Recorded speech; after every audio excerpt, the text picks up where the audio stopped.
बिस्मिल्लाहिर्रहमानिर्रहीम। अस्सलाम वालेकुम नादरीन, आप यूट्यूब चैनल देख रहे हैं। मैं इमरान खान। जो लड़ाई पाकिस्तान तहरीक इंसाफ ने लड़नी थी हुकूमत के साथ, या सियासी लड़ाई जो उनकी पाकिस्तान की मिलिट्री एस्टेब्लिशमेंट के साथ थी, वो लड़ाई पाकिस्तान तहरीक इंसाफ ने आपस में लड़ना शुरू कर दी और अब हर तरफ इसी के ऊपर डिस्कशन हो रही है। खबर सबसे पहले ये आती है कि सुहेल अफरीदी के खिलाफ हो गए हैं उनकी पार्टी के अंदर MPs, और अब वो नाराज अरकान कोई इजलास बुलाने वाले हैं और सुहेल अफरीदी की हुकूमत को खतरा है। बाद में खबरें आती हैं कि शायद इन्हें कंट्रोल किया जा रहा है, गंडापुर कर रहे हैं या कोई और कर रहा है, या पाकिस्तान की मिलिट्री एस्टेब्लिशमेंट कर रही है। तो सुहेल अफरीदी की हुकूमत बताया गया कि खतरे में है। मैंने आपसे पहले भी कहा था कि इमरान खान की मर्जी के बगैर अगर कोई यहाँ पे इस किस्म की हरकत करेगा तो वो अपनी सियासत को खुदा हाफिज कह देगा, क्योंकि पाकिस्तान तहरीक इंसाफ में लोग इमरान खान को जानते हैं। ये सारे लोग खंभों की तरह हैं जिन्हें इमरान खान ने टिकट दिया और ये इलेक्शन जीत कर आ गए। इन्होंने मेहनत की है, लेकिन इमरान खान के नाम पे इन्होंने वोट लिया है। इमरान खान ने हमेशा अंदर तो रहना नहीं है। अब ये जो लोग भी इमरान खान की मर्जी के खिलाफ जाएंगे, अब मुस्तकबिल में इनके लिए प्रॉब्लम होगा, लेकिन इस प्रॉब्लम को टैकल करने के लिए एक सिचुएशन बना दी गई है। तो इस वक्त चंद चीजें ऐसी हैं जिन पे अपोजिशन की बहुत सख्त जरूरत है पाकिस्तानी कौम को, और पाकिस्तानी कौम देख रही है अपोजिशन की तरफ कि इन मामलात के ऊपर अपोजिशन आए और अपना रोल प्ले करे और अवाम को बचाए हुक्मरानों के हथकंडों से। मिसाल के तौर पे जो चीज़ें अहम हैं जिसमें इस वक्त इक्तदार में बैठे हुए टोले से मुकाबला करना था, ये आपस में एक दूसरे से मुकाबला कर रहे हैं, और वो भी इक्तदार के लिए कर रहे हैं, इख्तियारात के लिए कर रहे हैं। नंबर एक, इमरान खान साहब की एक आंख ज़ाया हो गई, वो कैद तन्हाई में है। अब बजाय इसके कि ये निज़ाम से लड़ते, ये आपस में लड़ रहे हैं, और कैसे लड़ रहे हैं मैं आगे चल के आपको बताता हूं। नंबर दो, गिलगित बल्तिस्तान, बल्कि यहां बाद में आते हैं, पहले आपको बताता हूं ये लड़ कैसे रहे। सुहेल अफरीदी ने फिर इजलास बुलाया नाराज अराकीन का, और उसके अंदर यह दावा किया गया कि हम सबको बुला रहे हैं और कोई भी नाराज नहीं रहेगा और सब हमारे साथ खड़े होंगे। तो जब इनको बुलाया गया तो मुख्तलिफ खबरों के अंदर जो गिनती हुई अराकीन असेंबली की, ये 92 हैं टोटल पाकिस्तान तहरीक इंसाफ के MPs। उनमें से 40 अरकान गैर हाजिर रहे। दावा यह किया गया था कि 27 नाराज अराकीन हैं, लेकिन अब यहां पे जो बात समझ आ रही है वो ये है कि 40 अरकान गैर हाजिर रहे, तो 27 के अलावा 13 मजीद ऐसे हैं जो सुहेल अफरीदी के लिए नहीं आए। अब खैबर पख्तूनख्वा की हुक्मरान जमात पाकिस्तान तहरीक इंसाफ ने अपनी पावर शो करने की कोशिश की, लेकिन वो कर नहीं पाए। सुहेल अफरीदी ने कहा कि हमारे मुखालिफिन के मुंह पे थप्पड़ पड़ा है, क्योंकि सारे आ गए हैं, लोग इकट्ठे हो गए हैं। लेकिन बाद में जब मीडिया ने गिना तो वो बंदे कम थे, 40 के करीब लोग कम थे, और कुछ अरकान ने इन्होंने दावा किया कि 72 आए हैं, लेकिन मीडिया कह रहा है जी कि 52 आए हैं, और 40 कम है, वो कह रहे हैं जी 20 कम है। अब जितने भी कम है वो कम तो है ना, जब सुहेल अफरीदी को वोट पड़ा था तो सारों ने डाला था। अब सुहेल अफरीदी की ये हालत क्यों हुई इसके ऊपर हम बात करते हैं, लेकिन पहले गंडापुर के साथ उनकी एक झड़प हो गई। ये झड़प भी सुनना बहुत जरूरी है आपके लिए। सुहेल अफरीदी ने जो पार्लिमानी पार्टी का एक व्हाट्सएप ग्रुप है, उसके अंदर सबसे पहले उन्होंने एक इल्जाम लगाया। उन्होंने कहा जी पार्टी के अंदर के जर्नैल ने पार्टी के बाहर के जर्नैल से वादा किया है, पार्टी के अंदर के जर्नैल ने 27 MPs साथ होने और इमरान खान की हुकूमत गिराने का वादा किया है, लेकिन किसी का बाप भी इमरान खान की हुकूमत नहीं गिरा सकता। सुहेल अफरीदी का पार्लिमानी पार्टी के व्हाट्सएप ग्रुप में पैगाम। अब ये सुहेल अफरीदी साहब ने एक अग्रेसिव पैगाम दिया और इसका जवाब अली अमीन गंडापुर साहब ने दिया, क्योंकि वो ये समझते हैं कि ये इल्ज़ाम उनके ऊपर लग रहा है, और बात भी यही है, इल्ज़ाम तो गंडापुर पे ही लग रहा है। और सुहेल अफरीदी ने उन्हें नाम लिए बगैर पार्टी के अंदर का जर्नैल कहा, और ये भी कहा कि बाहर वाले जर्नैल को पार्टी के अंदर के जर्नैल यानी गंडापुर ने यह पैगाम दिया है कि 27 बंदे मेरे साथ हैं, हुकूमत गिराएंगे, लेकिन किसी का बाप भी नहीं गिरा सकता। तो इस पे जो है वो गंडापुर साहब ने उनको ताना मारा और कहा कि इसका उसकी तुम नाम क्यों नहीं लेते। अब ये बात जो है वो सुहेल अफरीदी साहब कहा करते थे DGISPR को या मिलिट्री एस्टेब्लिशमेंट को कि तुम इसका उसकी क्यों कहते हो, नाम क्यों नहीं लेते। नाम है इमरान अहमद खान न्याजी, तो अब सुहेल अफरीदी साहब भी नाम नहीं ले रहे थे। तो इस पे गंडापुर साहब ने कहा कि इसका उसकी तुम नाम क्यों नहीं लेते। PTI पार्लिमानी पार्टी के व्हाट्सएप ग्रुप में अली अमीन गंडापुर का सुहेल अफरीदी से सवाल, अगर कोई इमरान खान के खिलाफ साजिश कर रहा है तो नाम लिया जाए, सुबह आपसे कंट्रोल नहीं होता और दूसरों पर इल्जाम लगा रहे हैं। जबकि गंडापुर ने कहा कि हम इमरान खान के अलावा और किसी को नहीं मानते। तो अब ये होगा कैसे, यानी अगर सुहेल अफरीदी की हुकूमत गिराई जाएगी तो कैसे होगा? एक तो एक आईनी बहरान खड़ा किया जाएगा, मसला खड़ा किया जाएगा जो शेर अफजल मरवत ने उसका आगाज कर दिया कि जनाब ये सुहेल अफरीदी अब रह नहीं सकता। तो इमरान खान से मुलाकात नहीं हो रही, अराकीन के पास कोई और चॉइस नहीं होगी, और जो नाराज अराकीन है वो कभी भी ये नहीं कहेंगे कि सुहेल अफरीदी फंड नहीं देता, सुहेल अफरीदी मुलाकातें नहीं करता, वो कहेंगे जी इमरान खान के लिए कुछ नहीं कर रहा। देखिए ना, उनके पास जो जवाब है वो ये है कि सुहेल अफरीदी ने इमरान खान के लिए किया ही कुछ नहीं।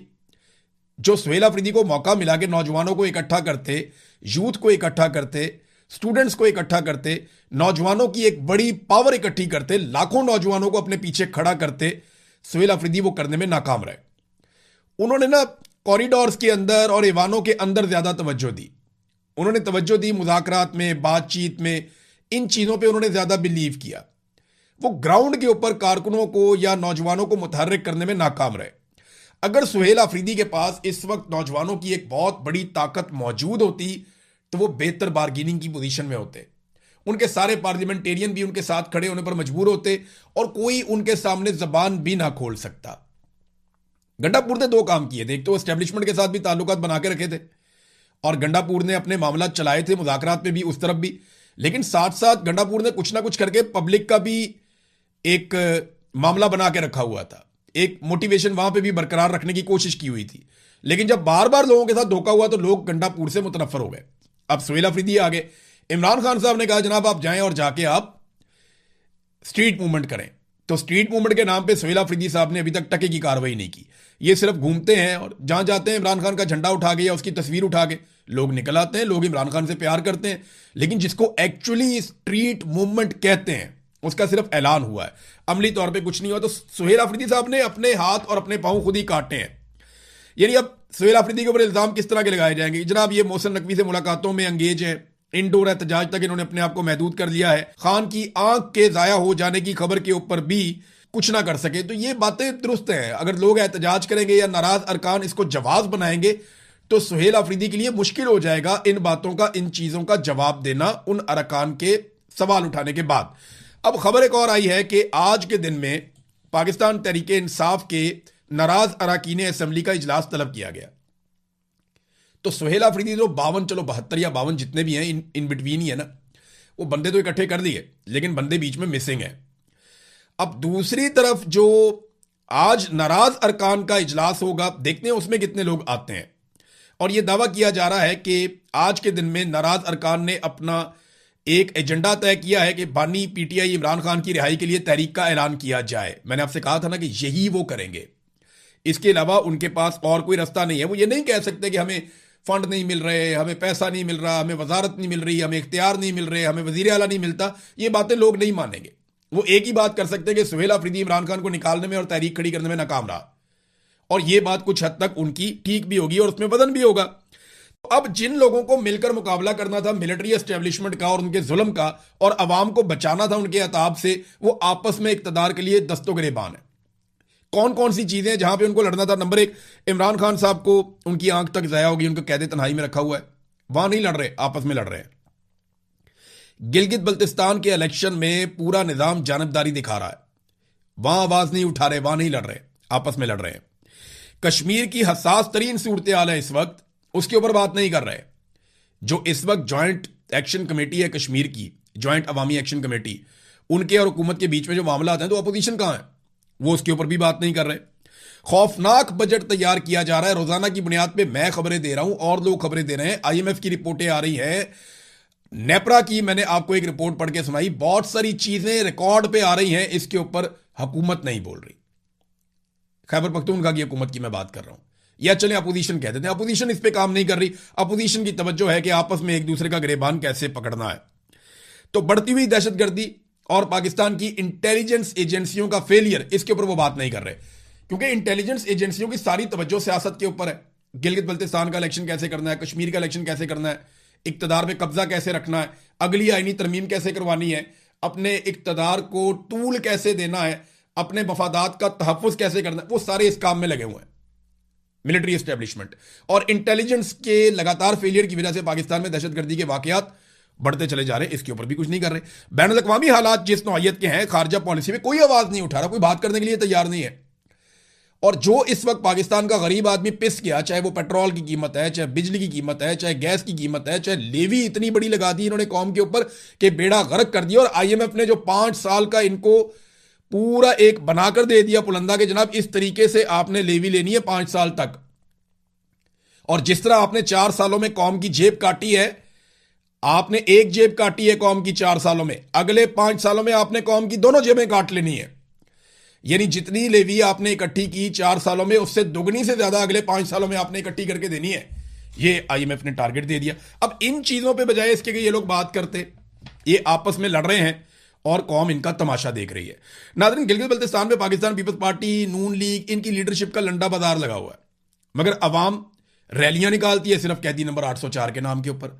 लीडरशिप पीटीआई की गायब है, अवाम रैलियों पर रैलियां निकाल रही है, हर जगह पे गाड़ियां, मोटरसाइकिल, मजमे, पंचायतें, जहां पे भी आप देखते हैं वहां पाकिस्तान तहरीक इंसाफ नजर आती है।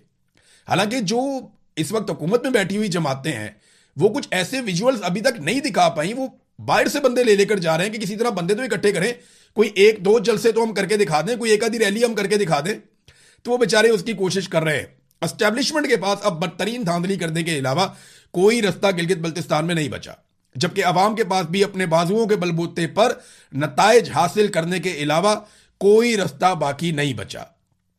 दोनों के पास यही रास्ता है। मोहसिन नकवी ने मुलाकात भी की है शहबाज शरीफ से जाके। बज़ाहिर तो उन्होंने खबर दी है कि गिलगित बल्तिस्तान का इलेक्शन है, अमन अमान की सूरत हाल है, इसके ऊपर बातचीत हो रही है, लेकिन नहीं, एक्चुअली जो हो रहा है वो ये है कि गिलगित बल्तिस्तान में बंदर बांट कैसे होगी, हुकूमत किसको बनाकर दी जाएगी, और पहले कौन हुकूमत करेगा, और किसके वजीर कितने होंगे, और किस तरह से कोलिशन गिलगित बल्तिस्तान में चलानी है। क्योंकि जरदारी साहब मांग रहे हैं कि हुकूमत वहां पर हमारी होनी चाहिए।